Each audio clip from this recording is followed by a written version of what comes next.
Assalamualaikum warahmatullahi wabarakatuh. Selamat pagi semuanya. Semoga Allah senantiasa memberikan rahmat dan taufik hidayahnya kepada kita semua. Amin ya rabbal alamin. Pada kesempatan kali ini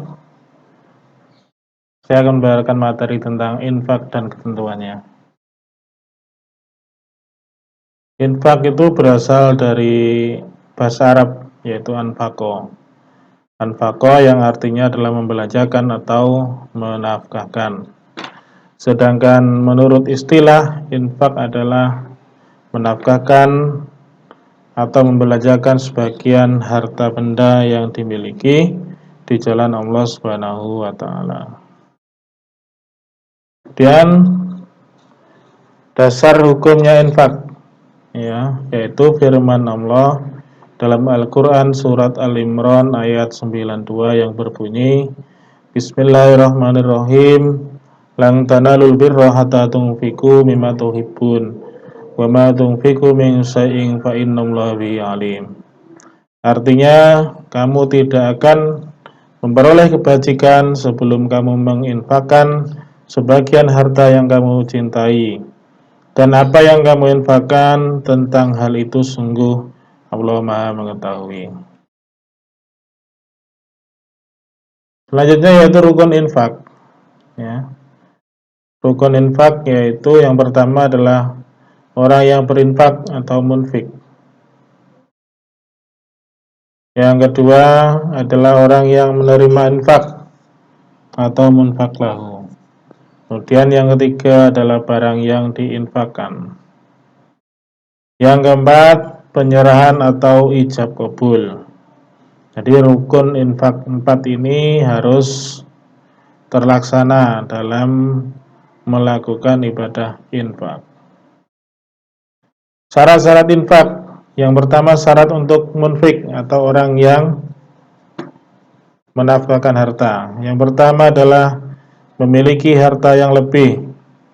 Artinya orang tersebut memiliki harta lebih untuk kebutuhan hidupnya, ya. Hidupnya tidak kekurangan. Kemudian yang kedua harus didasari dengan rasa ikhlas karena Allah Subhanahu wa taala. Yang ketiga adalah pemilik sah dari harta yang diinfakkan. Tidak boleh menginfakkan harta yang bukan miliknya. Dan yang keempat, tidak mengungkit-ungkit barang yang diinfakkan. Yang kelima, tidak menyakiti penerima infak.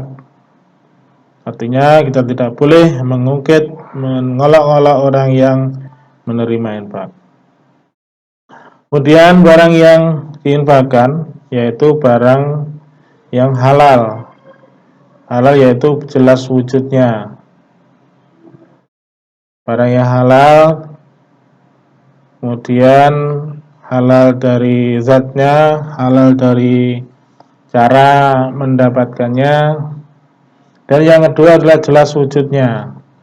Artinya wujud barang itu berwujud, tidak barang yang tidak mempunyai wujud, ya. Jelas bisa diraba, dipegang. Yang ketiga memiliki nilai. Artinya barang itu memiliki nilai mata uang ketika dijual, ya. Yang keempat tidak berwaktu. Artinya barang itu tidak mudah habis. Jadi barang itu awet dalam waktu yang sangat lama. Dia macam-macam infak. Ada infak wajib, infak sunnah, infak mubah, infak haram.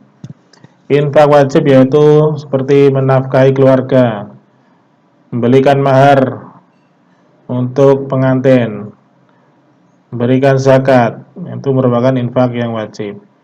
Dan contoh infak yang sunnah yaitu bangun sekolah, ya. Kemudian membangun masjid, buku, membangun jalan.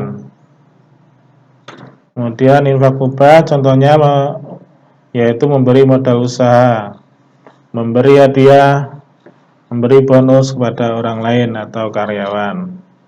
Dan infak yang haram yaitu mencegah penyebaran Islam.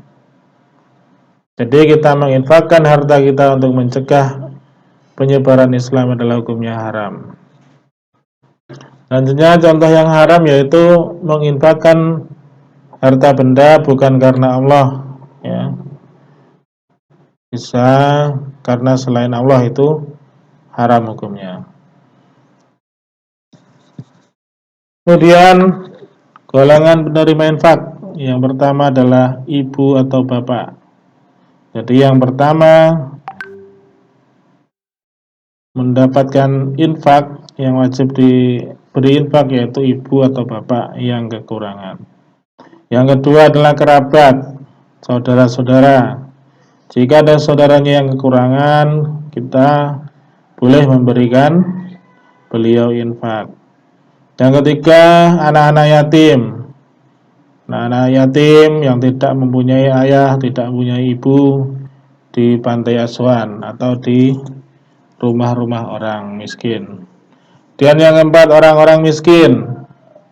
Orang miskin adalah orang fakir miskin, orang yang mempunyai pekerjaan tapi hasilnya tidak dapat mencukupi hidupnya. Dan yang kelima adalah musafir, orang yang dalam perjalanan. Orang dalam perjalanan itu boleh menerima infak, ya. Dalam arti perjalanan yang diridhoi oleh Allah Subhanahu wa taala. Dan golongan yang tidak berhak menerima infak, yang pertama adalah orang kaya, orang yang mampu bekerja, artinya dia masih mampu untuk bekerja, fisiknya kuat, itu tidak berhak untuk menerima infak. Yang ketiga, membangun fasilitas mewah, artinya membangun sebuah gedung atau bangunan yang mewah, itu tidak boleh diambilkan dari harta infak. Dan seorang yang selalu berbuat keburukan, artinya orang tersebut selalu sering berbuat keburukan, itu tidak berhak menerima infak. Ya, sekian materi infak, semoga bermanfaat untuk kita semua sebagai hasanah ilmu keislaman. Assalamualaikum warahmatullahi wabarakatuh.